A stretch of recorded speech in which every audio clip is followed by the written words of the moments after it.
All right, here it is, the glorious, wonderful periodic table of the elements.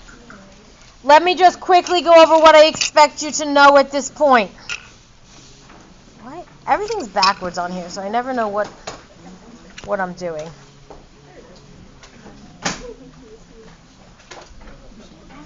What do you think they're doing out there? I put my money on the road. Probably painting and rainbow colors to support. All right. Things you should know. Okay. To the left, right? These are our metals. To the right, we have the non-metals. I'm abbreviating it NM. On top of the staircase, these 5 and the 2 below that are in the middle, those are called your metalloids. Hydrogen is not a metal. This is all review. All right, that's the first thing I expect you to know. I'm not giving you time to write that down. You should have it already. The next thing I expect you to know is your solids, your liquids, and your gases. There are 2 liquids. That is not one of them. Mercury and bromine. There are 11-ish gases. I forgot how many there are here. So let's just circle them. It's either 11 or 12. Those are your gases. Everything else is a solid. I expect you to know the names of the groups. So group 1 are called the alkali metals. Group 2 are called the alkali earth.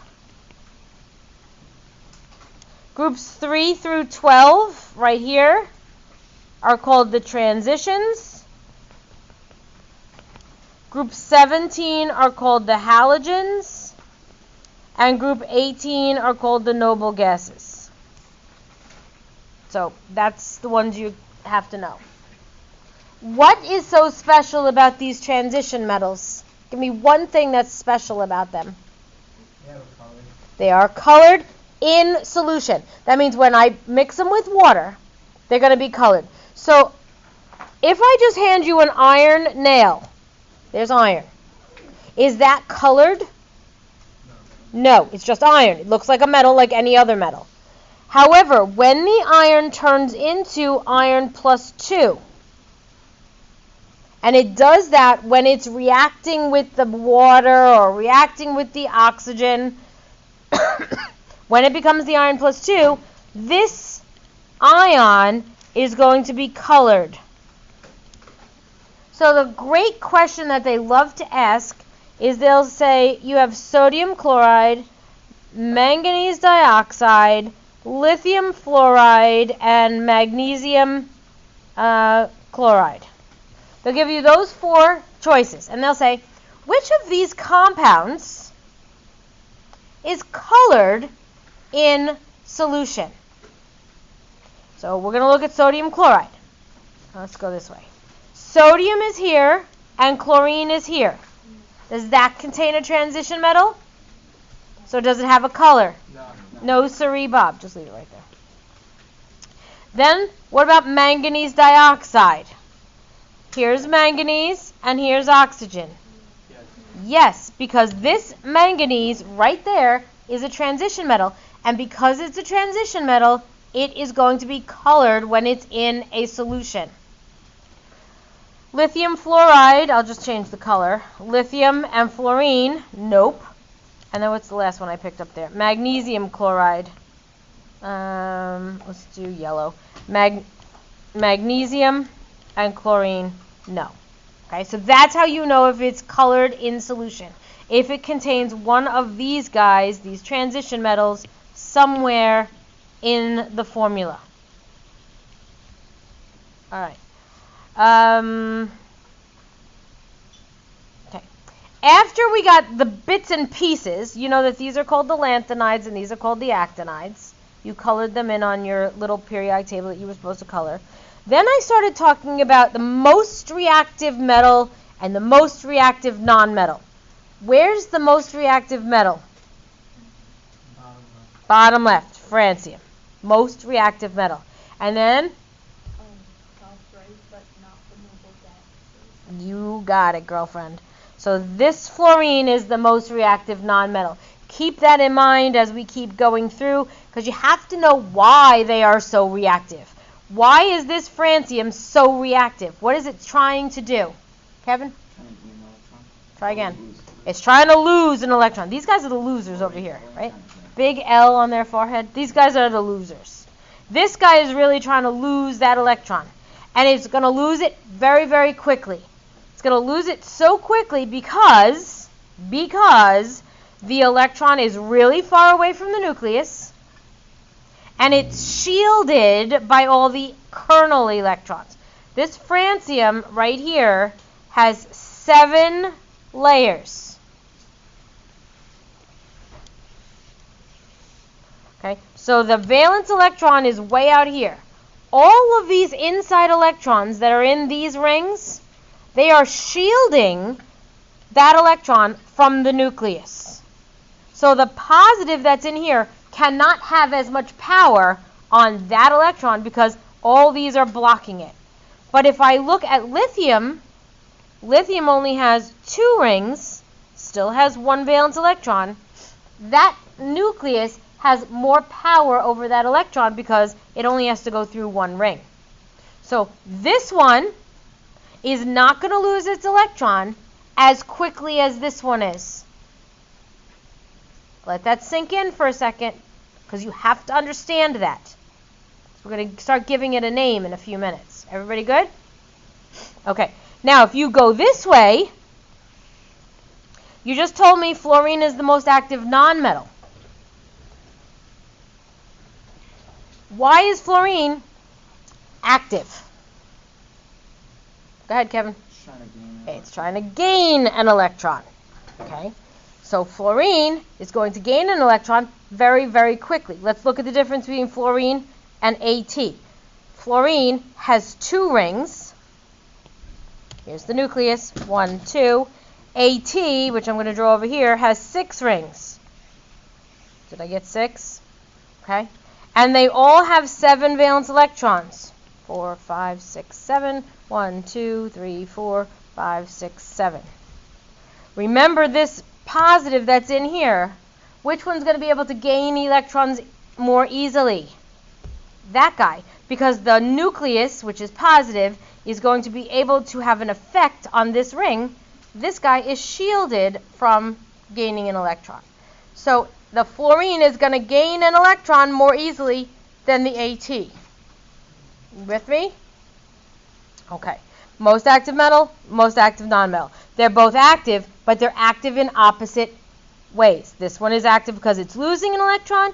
This one's active because it's gaining an electron. Why are these guys not active at all? They have full valence shells.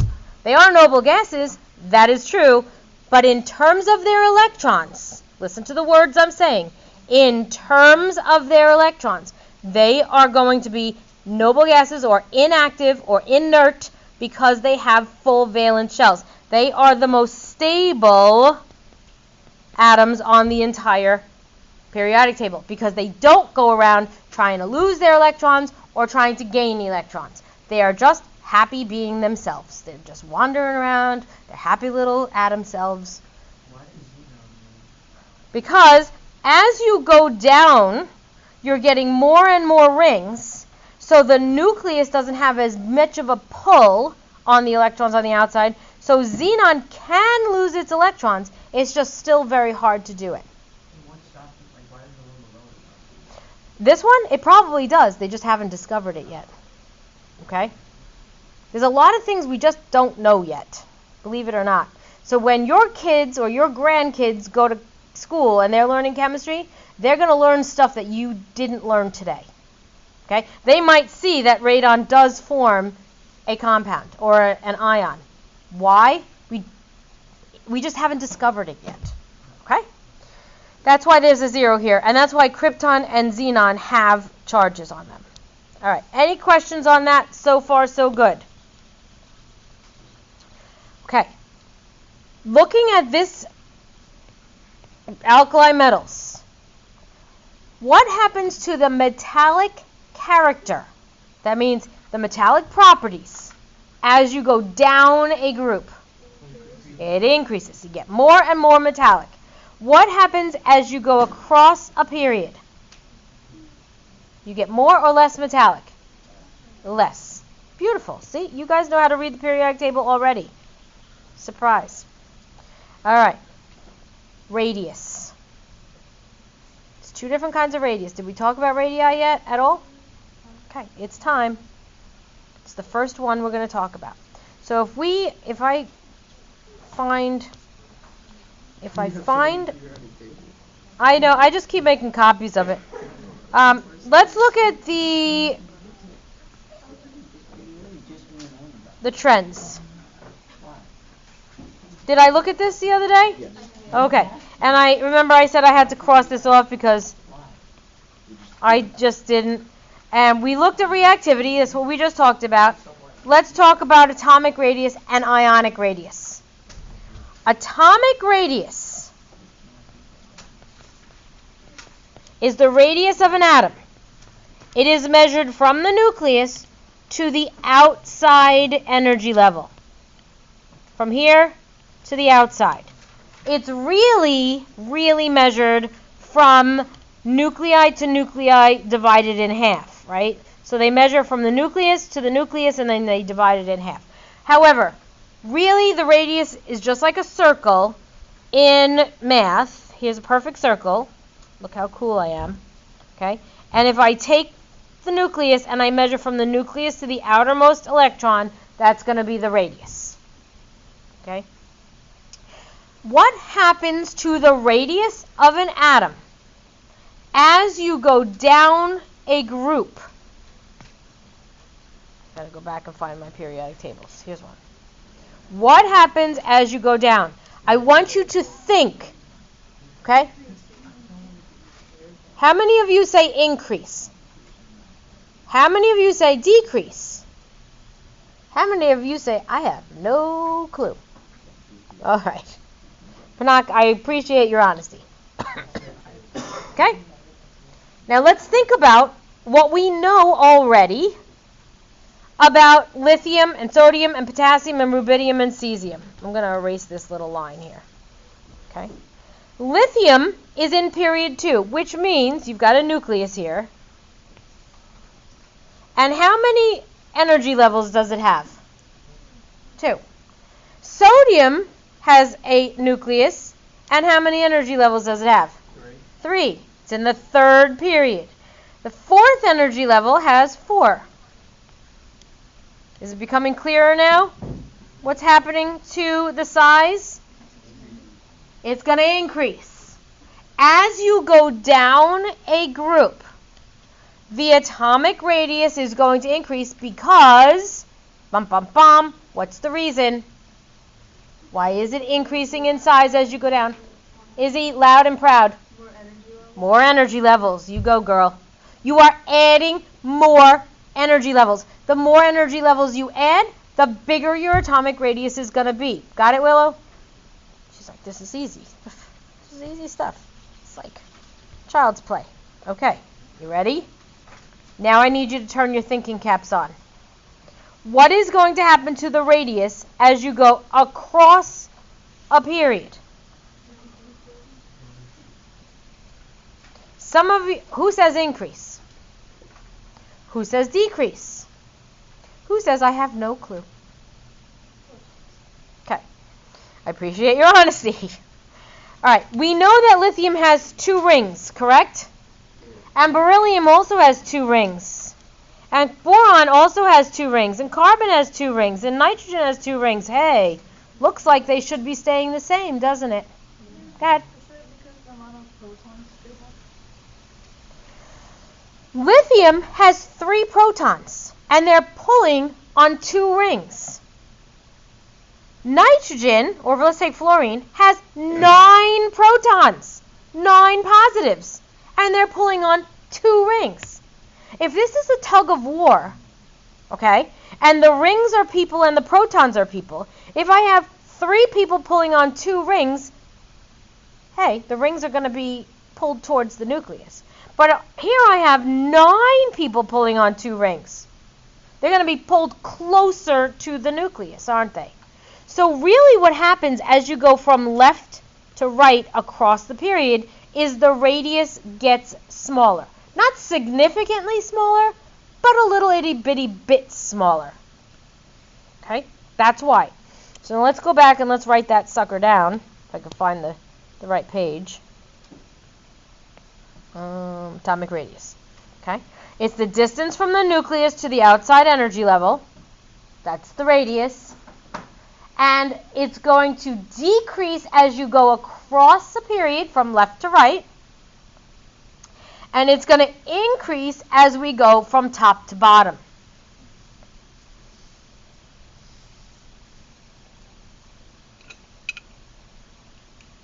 Got it, Matt? Okay. More than anything, I'm asking you to understand why that is happening. It is increasing in size from top to bottom because you're adding rings. It is decreasing in size as you go from left to right because you're increasing the pull of the positive protons on those rings. Okay, everybody got that? Lock it away in your head. Okay.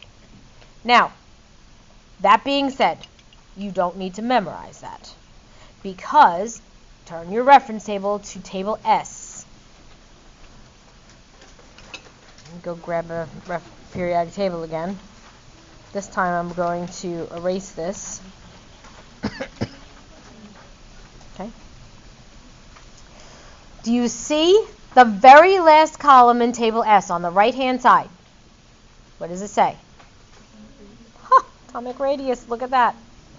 Okay. Now, if we want to know what happens from top to bottom, we can look up the radii of all of these things. That's what you're going to do for me right now because I don't have them memorized. I know that lithium is 130. Number 3. See it? Because I'm looking at table S. You got table S in front of you? That's the only one I remember, so don't get too impressed. Okay? And then you're going to tell me what the next one is because sodium I don't remember. 99 maybe? What is it? 160? Oh, that's right. It's got to be going up. What about potassium? 200? What about rubidium, number 37? 215? And cesium? 238. And francium, 240 something? 242. All right, look at what happens as you go down the group. Oh my God, they're getting bigger. Why are they getting bigger? Because we're adding rings. Okay, now here's the thing. When you are asked what the trend is down a group or across a period, we're going to do across a period in a second. When you answer that question, I want you to look at the first one and the last one only. I don't want you to look at what's happening in here because it's a trend.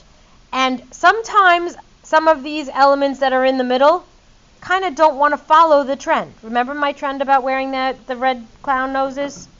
And I said that Olivia maybe wants to wear a purple clown nose.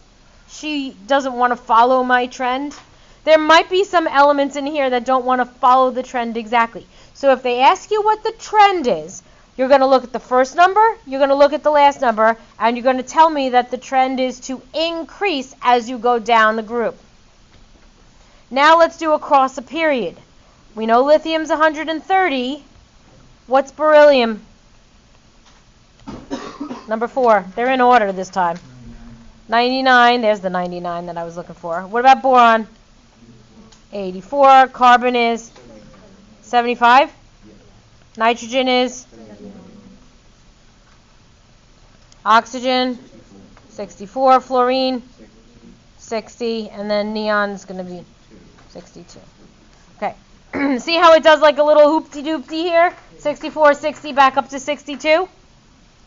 I don't want to hear you say the trend is it goes down and then comes back up. That's not the trend. The trend is either it's decreasing or it's increasing. So what you're going to do is you're going to look at the first one, which is 130. You're going to look at the last one, which is 62. What is the trend? Decreasing. Do not look at the little variations. Look at the overall trend in the whole group. Okay? And you know why it's decreasing, because what's happening here? The number of protons is increasing. Beautiful. All right. So that takes care of atomic radius. The next thing that I want to just point out, because we didn't really talk about it in full detail, but I just want to reiterate it. Ionic radius. How is an atomic radius different from an ionic radius? Ionic radius is when you are gaining or losing electrons, because that's how you make an ion. If you have a sodium atom and then you have a sodium ion, who has the bigger radius?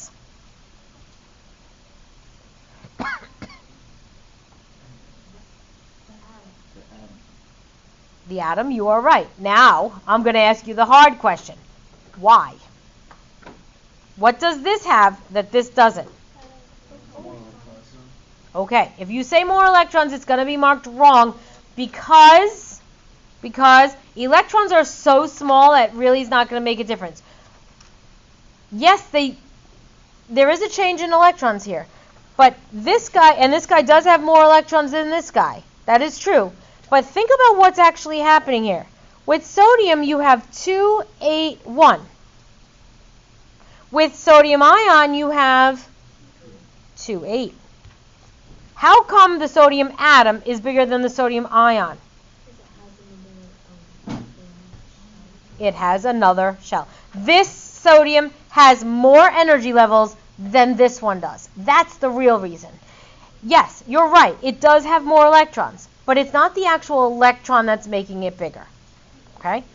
Now, if you were a negative, let's say you were doing fluorine and becoming fluorine minus 1, now you're gaining an electron. This guy has more electrons than this guy does. What happens to the radius when you go from a fluorine atom to a fluorine ion?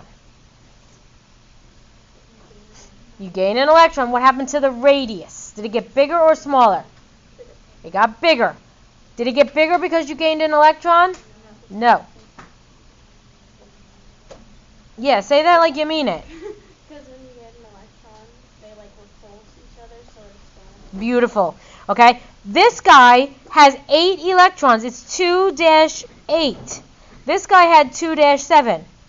If you think of these 7 electrons, they're all repelling each other. If I stick another negative in there, they're going to repel each other just a little bit more, and so therefore the 8 are going to be just a tiny bit bigger than the 7. That's why. This is called electron-electron repulsion.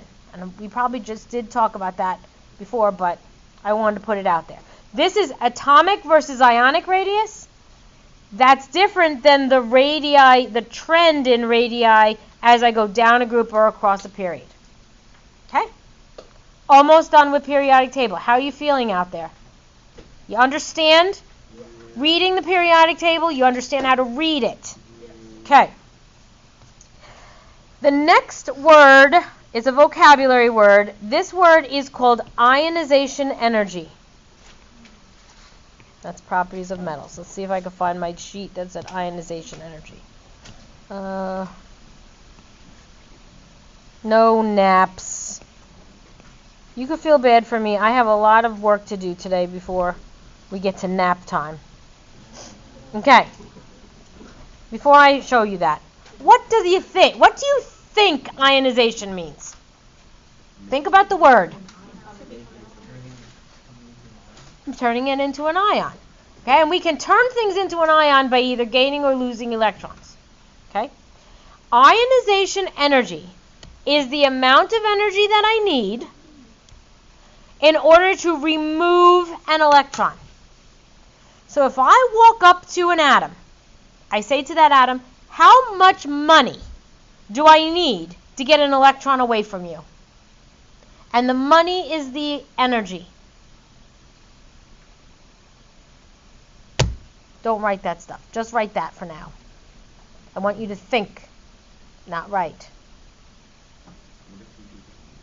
Okay? What?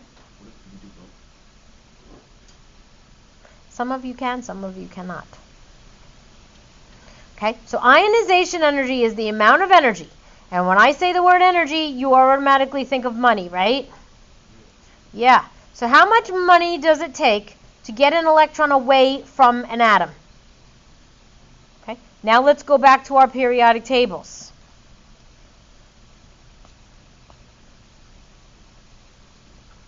If I look at this lithium and this francium, which one is going to have a higher price tag on their electron? Right, very good. The lithium, it's going to cost me more to get an electron away from lithium than francium. Because it's closer to the nucleus and because it's holding on to that electron a little bit more tightly. Okay? So, lithium is going to have a higher ionization energy than francium is going to have. Go ahead.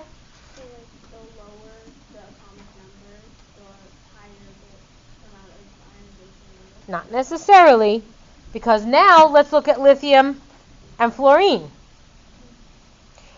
If I walk up to lithium in a cold, dark alley, right, and I say to you, lithium, give me your electron, that lithium's going to give me its electron. It only has one in its valence shell. But if I walk up to fluorine in a cold, dark alley, what do you think fluorine's going to tell me to do? Yep. It's going to beat me up. And it's going to be like, you're not taking my electrons. I got 7 of them. It's going to cost you a fortune in order to take my electron away from me. Because fluorine's like, I already have 7. I'm so close to getting that 8. I do not want you to take my electron. So don't go by atomic number. Go by where it is on the periodic table. We know that fluorine doesn't want to give up its electrons. We know that lithium, thanks, Alana, will give up its electron pretty quickly. So if I'm looking from lithium to fluorine, or even lithium to neon, where is it going to cost me more? Neon's going to cost me more. My ionization energy for neon is going to be much higher than lithium. And now, do you have to memorize that? No. Look at table S, as in Sally sells seashells by the seashore. We're losing Jaden. You need to do some jumping jacks? Do you understand what's happening here? I do. Okay, good. How much money does it cost me to buy an electron from lithium? No. None. 520 buckaroos. Okay? How much money does it take for me to buy an electron from neon? 2,081 buckaroos. Why is it so much more expensive to take an electron away from neon than lithium? Because it's almost full. That valence electron is almost full. So neon is full. Fluorine is almost full. So if I walk up to neon, neon's like, you're not getting anything from me unless you got a lot of bucks in your pocket. Okay? Now let's go down from lithium to francium. Before you look up francium, is it going to be more expensive or less expensive? Less. So what's the price of francium's electron? 393 bucks? $2. Okay, see how much cheaper it is? Because it's so far away, francium's like, just take it. I don't need it. Just 393 bucks. I don't need it. Whatever. Sell it for really cheap. Okay? Now, in here, there's stuff that's happening. In here, there's stuff that's happening. When we're talking about a trend, you don't want to look at what's happening in here. You want to look at the first and the last. Okay? Now we can go back and we can write what's happening. So let's find that paper. Where is it? Where is it? Here we go. As you go across a period from left to right, it gets more expensive. The ionization energy is going to increase. That means it's harder to get an electron away from the nonmetals because they're closer to having their 8. And as you go down a group, the ionization energy is going to get smaller. It's going to decrease because that electron is getting further away from the nucleus.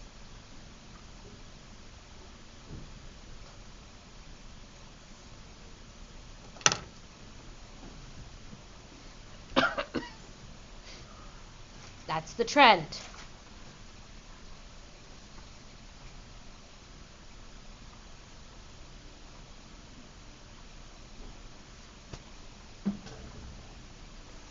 Why do they call them families? Because they all have similar chemical properties. Just like in a family, you all share something. You might all be tall or you might all be short. Okay? They all have similar chemical properties in that particular group.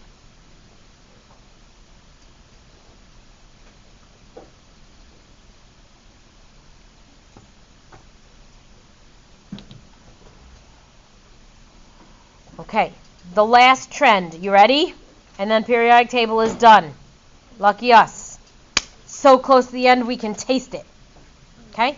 The next word we have, and this is a big one, we're going to look at it a lot, is electronegativity. Sometimes it's called electron affinity, but the Regents calls it electronegativity, so that's what we're going to go with. Okay? It is very, very similar to ionization energy, except it's not the amount of energy you need to remove an electron. It's how strong an atom is in its ability to take an electron from somebody else.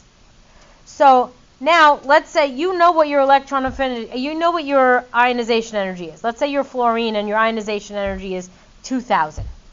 If I walk up to you, I might not have $2,000 in my pocket. The electronegativity is how strong I am when I walk up to you and say, give me your electron.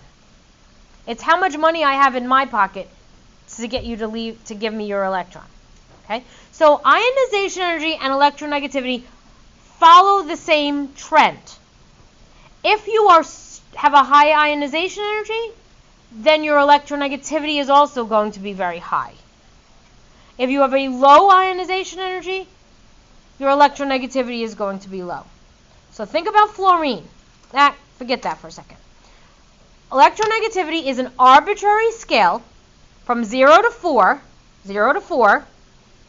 and I look at all my elements and I say, who's the strongest and who's the weakest? Who's the strongest? Fluorine. Who's the weakest? Francium. Why is helium or neon or argon, why are they not the strongest? Good question, right? Travis, what do you think? Why are those guys not the strongest? Panak's going to help you out. They are gases. The group 18s, why are they not the strongest? Good job, guys. They're the nobility. They don't want to fight. So I'm ranking all of the elements on the periodic table in order of 0 to 4, depending on who's going to win the fight. 4 is going to win. 0 is going to lose. 0 is the weakest, 4 is the strongest. So let's just say I am ranking everyone in this class 0 to 4. Olivia, you're getting a 0.4. You're weak. I'm getting a 4. If we fight over electrons, who's winning? You. Me.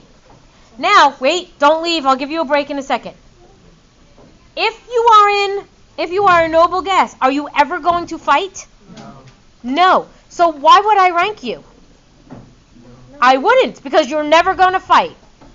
Okay? All right, let me stop the tape, come back, and we'll finish this up.